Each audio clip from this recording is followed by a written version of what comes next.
每天早上5点起床，喝温水，吃一大把保健品，坚持有机饮食，拒绝一切加工食品，走路都在计步数，睡觉都要戴监测手环。结果呢，体检报告出来，竟然比那个天天吃炸鸡、喝手摇饮的同事还差。更可怕的是，近几年越来越多新闻告诉我们，某某养生达人确诊癌症，某某健康博主英年早逝，这到底怎么回事？我查了大量的医学文献和临床研究后发现，问题可能不在于你养不养生，而在于你养生的方式可能正在一步一步把癌症请进门。今天这支影片，我们就来盘点10个最常见的养生陷阱，从第10名到第1名，每一个都有大量的人正在踩雷。而第1名，台湾几乎满街都是。看完这支影片，你可能会想把你家厨房里一半的东西都丢掉。好了，我们正式开始。第10名，疯狂补充维他命和保健食品。先从第10名说起，你一定听过这句话，现代人营养不均衡，所以要靠保健品补充。听起来很有道理，对吧？所以很多人每天早上像吃饭一样，维他命 C 2颗，维他命 D 1颗， B 群1颗，叶黄素1颗，鱼油2颗，益生菌1包，排排站好，比药局的架子还齐全。但是你有没有想过，你的身体真的需要这么多东西吗？2018年，美国预防医学工作小组发表了一篇震动整个营养学界的报告。他们回顾了超过40万人的数据，结论是，对于大多数不缺乏特定营养素的成年人来说，服用综合维他命对预防心血管疾病和癌症没有明确益处。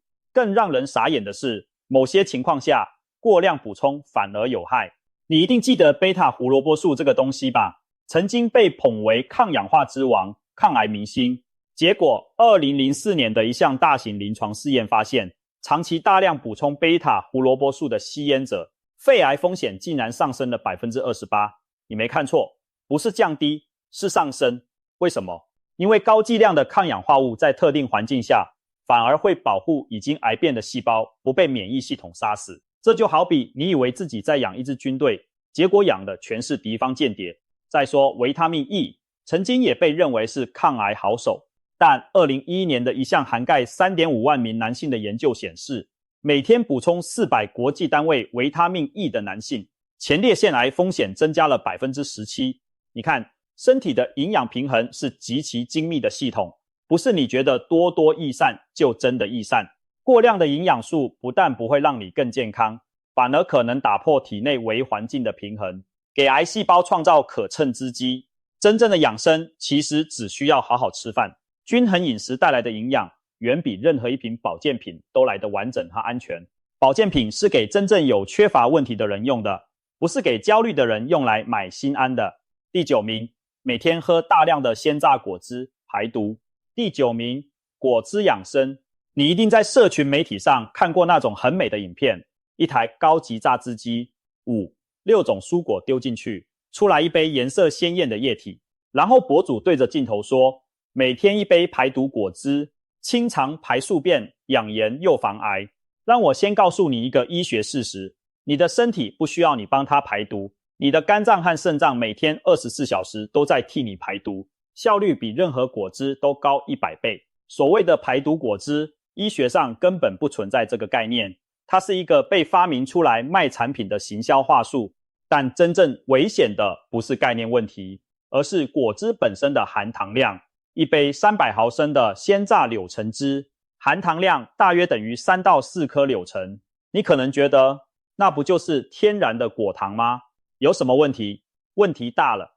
2019年，法国巴黎大学发表在英国医学期刊上的一项研究，追踪了超过10万人，发现每天多喝100毫升含糖饮料，包括100%纯果汁的人，整体癌症风险上升 18%， 乳癌风险上升 22%。 你注意到了吗？这里说的是100%纯果汁，不是那种加糖的饮料。为什么？因为当你把水果打成汁，纤维被破坏了，糖分被释放出来，喝下去后，血糖会像坐云霄飞车一样飙升。长期反复的血糖飙升会导致胰岛素抵抗，而胰岛素抵抗已经被证实是多种癌症的独立危险因子，包括大肠癌、乳癌和胰脏癌。而且果糖大量进入肝脏后会转化为脂肪，长期下来就是脂肪肝。脂肪肝又是肝癌的前奏曲。所以你以为你在喝健康，其实你在喝一杯精美包装的糖水。真正想摄取水果营养，直接吃整颗水果，连皮带肉带纤维一起吃，这才是正确的打开方式。第8名，过度运动，身体长期处于高压状态。第8名，让很多人想不到，运动。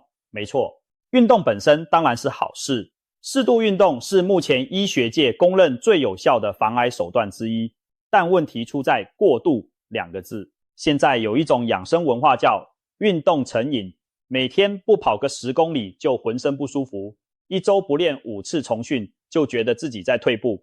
马拉松、铁人3项、超马，越极端越有成就感。但你有没有想过，你的身体在你追求极限的过程中承受了什么？2020年，欧洲心脏病学会发表的一篇研究指出，长期进行高强度耐力运动的人，心脏出现纤维化的比例显著高于普通人。而身体长期处于高强度运动状态时，压力荷尔蒙皮质醇会持续升高。你知道皮质醇长期偏高意味着什么吗？免疫力下降。没错，适度运动提升免疫力，但过度运动反而压制免疫力。这在运动医学上有个专门名词叫开窗期，意思是在一次超高强度的运动之后，你的免疫系统会出现一个好几个小时甚至好几天的空窗期。这段时间里，你的身体对病原体和异常细胞的监控能力是大幅下降的。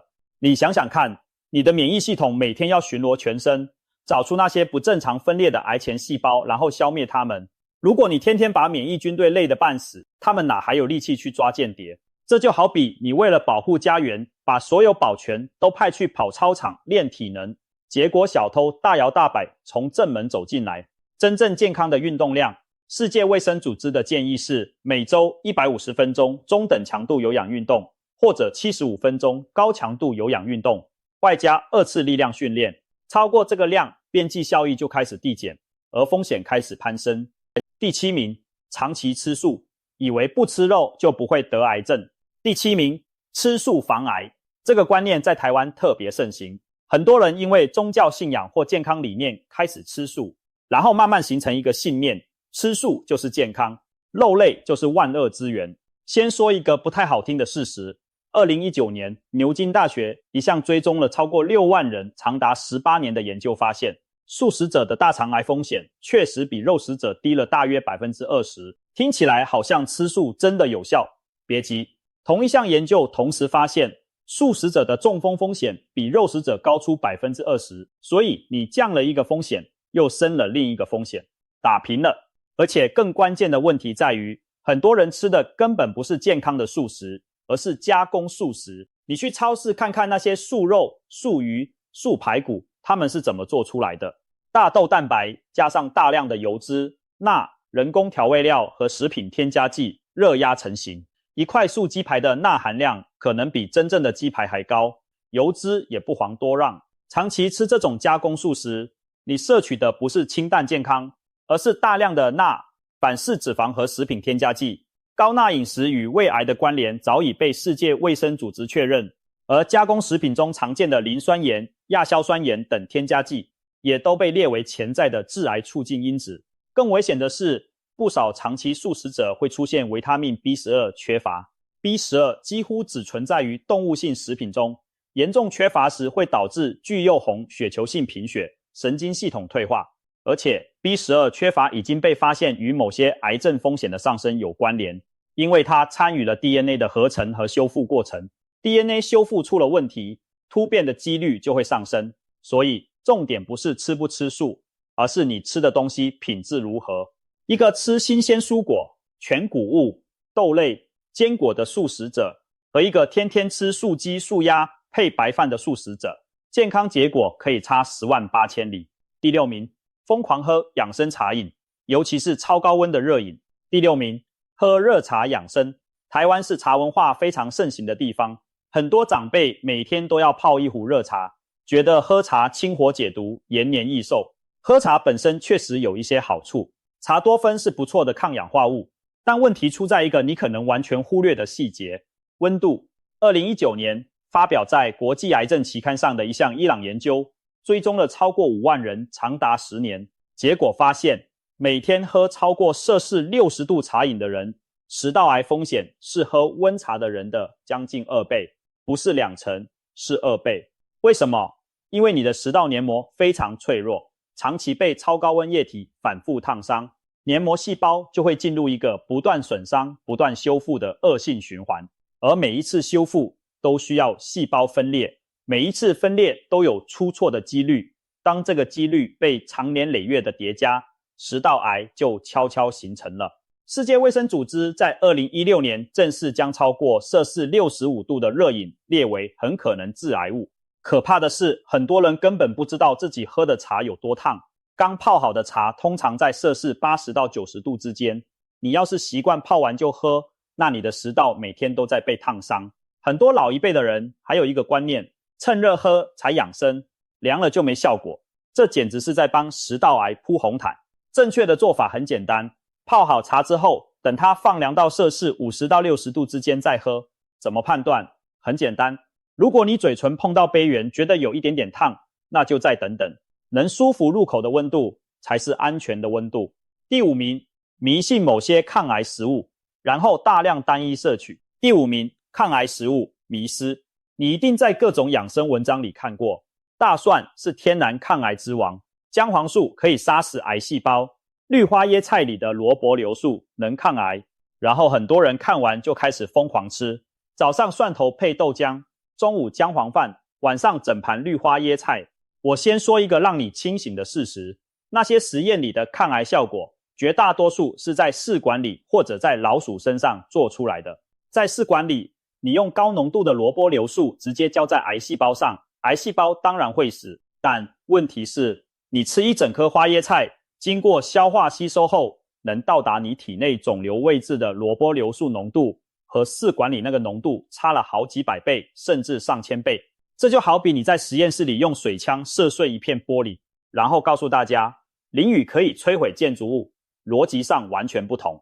更危险的是，某些所谓的抗癌食物如果大量摄取，反而会出问题。比如大蒜，适量吃对心血管有好处，但大量生吃会刺激胃黏膜，长期下来可能导致胃炎甚至胃溃疡，而慢性胃炎和胃溃疡恰好是胃癌的危险因子。姜黄素呢，大量服用可能影响凝血功能和肝脏代谢。至于那些把绿花椰菜当饭吃的人，过量摄取十字花科蔬菜可能影响甲状腺功能。你看，任何食物都有它的好处和限度。真正的防癌饮食不是找到一个超级食物然后疯狂吃，而是饮食多样化。美国癌症研究所的建议非常简单，每餐盘子里2/3是植物性食物，蔬菜、水果、全谷物、豆类，1/3是动物性蛋白质。不需要任何超级食物，不需要任何神奇配方，平衡就是最好的抗癌策略。第4名，长期使用各种天然草药和偏方。第4名，草药偏方，这个在台湾和整个华人圈特别严重。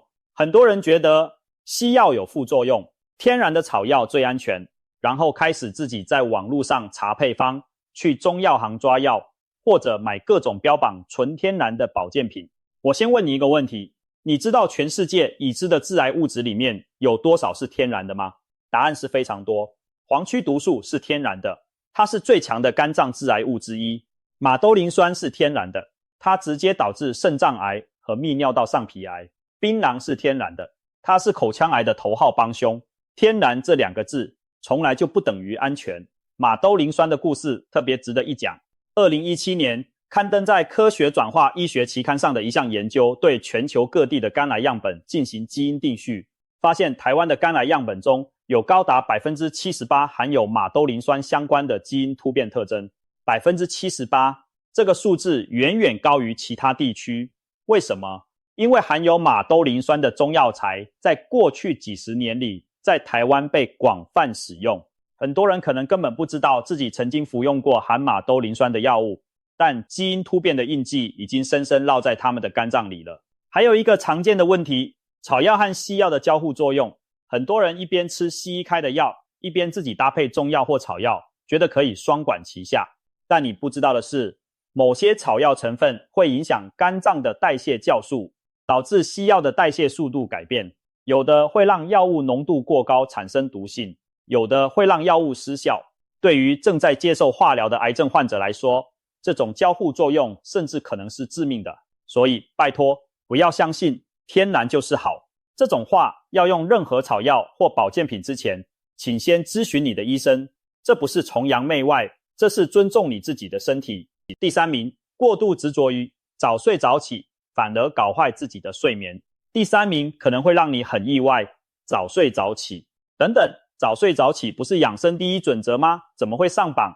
听我说完你就懂了。问题不在早睡早起本身，而在于过度执着。很多养生派的人给自己定了非常严格的作息，晚上10点必须上床，早上5点必须起床。一旦某天因为社交或工作晚睡了，就陷入极度的焦虑和自责。完了，我今天晚睡了，肝脏要排毒的时间错过了，免疫力要下降了。首先，所谓晚上11点到凌晨3点是肝脏排毒时间，这个说法在现代医学中完全没有根据。你的肝脏是24小时都在工作的，它不看钟的。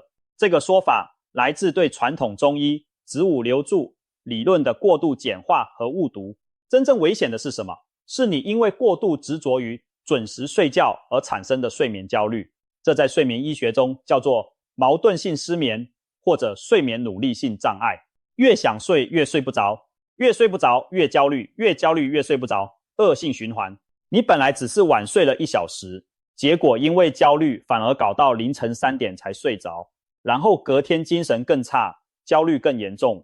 而长期的睡眠障碍和慢性压力对癌症风险的影响是真实且巨大的。2023年的一项系统性回顾研究指出，长期睡眠不足，每晚少于6小时的人，乳癌风险上升 20%， 大肠直肠癌风险上升 36%。 为什么？因为睡眠不足会抑制褪黑激素的分泌，而褪黑激素除了调节睡眠，还有抑制肿瘤生长的功能。同时，长期睡不好会让体内的发炎指标持续升高，而慢性发炎是目前已知的癌症催化剂之一。所以真正重要的不是你几点睡，而是你有没有睡够，以及睡眠品质好不好。如果你是天生的夜猫子，每天凌晨1点睡到早上9点，睡得香睡得沉，那比你硬逼自己10点上床，然后翻来覆去到半夜健康100倍。找到适合自己的睡眠节律，比追求一个标准作息时间重要得多。第二名，长期处于极度自律和高压的健康管理状态。第二名，你可能万万没想到，太自律。没错，过度的健康管理本身可能就是一种慢性压力源。在心理学和营养学的交叉领域，有一个正式的概念叫健康食品痴迷症，英文叫 orthorexia。 它描述的是一种对吃的健康过度执着的心理状态。患者会花大量时间研究食物成分，排斥任何他们认为不健康的食物，社交活动减少，因为外面的餐厅不够干净。一旦吃了违禁食物，就陷入强烈的罪恶感和焦虑。这听起来是不是很像你认识的某个人，或者就是你自己？问题在于，这种长期的心理压力会直接影响你的生理健康。我们来看看压力如何一步步把你推向癌症。第一步，慢性压力会导致皮质醇长期偏高。第二步，长期高皮质醇会抑制免疫系统中的自然杀手细胞活性。自然杀手细胞是你体内最重要的抗癌部队之一，它们专门负责找到并杀死那些刚开始异常分裂的癌前细胞。第三步，当自然杀手细胞活性下降，那些原本会被消灭的异常细胞就有机会存活下来，继续分裂，最终形成肿瘤。2013年，俄亥俄州立大学的一项长期追踪研究发现，长期处于高压状态的人，体内的慢性发炎指标和肿瘤相关生物标记都显著升高。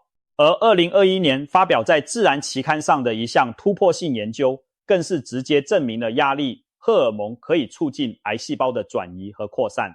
你看到了吗？你越焦虑自己的健康，越严格管控自己的饮食和生活方式，产生的心理压力就越大，而这个压力本身就在推高你的癌症风险。这是一个残酷的悖论，越害怕生病，越容易生病。真正的健康需要一个放松的心态，偶尔吃一顿炸鸡不会让你得癌症，偶尔熬一次夜也不会让你猝死。人体有强大的修复能力和缓冲机制，你需要做的是大方向上保持健康的生活方式，然后在心态上放轻松，别把养生变成一场永远打不赢的战争。第一名，过度依赖养生饮食，却忽略了真正的致癌杀手加工食品和含糖饮料的隐形渗透。好了，终于来到第一名，这一名在台湾几乎无人幸免，而且它的可怕之处在于，绝大多数人根本不知道自己正在做这件事。你可能会说，我已经很注意饮食了我不吃泡面，不喝可乐，不吃素食。但我要告诉你，台湾真正的饮食危机根本不在那些你已经知道要避开的东西上，而在于那些你以为很健康，甚至被贴上养生标签的食物里。让我举几个例子。第一个，全麦面包。你去面包店买所谓的全麦吐司，翻到背面看成分表，你会发现大多数市售全麦面包的第一个成分是小麦粉，而不是全麦粉，然后加了糖、奶油、乳化剂、防腐剂，它本质上就是白面包染了个色，加了点麸皮，然后告诉你这是健康的全麦。第二个，优格。很多人每天吃优格觉得在顾肠胃，但你去看看市售调味优格的含糖量，一小杯200毫升的草莓优格，含糖量可能高达20到25克，几乎等于一罐汽水的一半。你以为在养生，其实在喂糖。第三个，燕麦奶、坚果奶。近几年很流行用植物奶取代牛奶，很多人觉得更健康，但大部分市售的燕麦奶和坚果奶都添加了糖、增稠剂和香料，而且燕麦奶的升糖指数其实很高，喝下去血糖上升的速度可能比你想象的快得多。第四个，手摇饮的减糖陷阱。台湾人爱喝手摇饮，很多人养生的方式是点微糖或无糖，但你有没有想过，即使你点无糖，很多茶饮的基底本身就已经含有果糖糖浆，而且配料里的珍珠、椰果、芋圆，每一种都是糖和淀粉的炸弹。你以为你在喝无糖绿茶，其实加了珍珠之后，一杯的含糖量可能超过40克。第五个，也是最隐蔽的，你家厨房里那些养生调味料，什么昆布酱油、味懒、素蚝油、味噌，你翻过来看成分表，排在前面的几乎都有糖、高果糖、玉米糖浆、麦芽糊精。你每天煮饭都在往菜里加糖，而你完全不知道为什么我把这个放在第一名。因为糖和超加工食品对癌症的影响，在过去10年的研究中已经越来越清晰。2022年发表在英国医学期刊上的一项法国大型研究，追踪了超过10万人，发现超加工食品摄取量每增加 10%， 整体癌症风险上升 12%， 乳癌风险上升 11%。 而2023年美国的一项研究更进一步指出，大量摄取超加工食品与大肠直肠癌的风险上升密切相关，尤其在年轻族群中。你知道什么是超加工食品吗？简单来说，就是那些你在自家厨房里不可能用普通食材做出来的东西。如果成分表上有5种以上你念不出名字的化学添加剂，那它大概率就是超加工食品。而台湾的便利商店、超市、餐饮店里，超加工食品无处不在。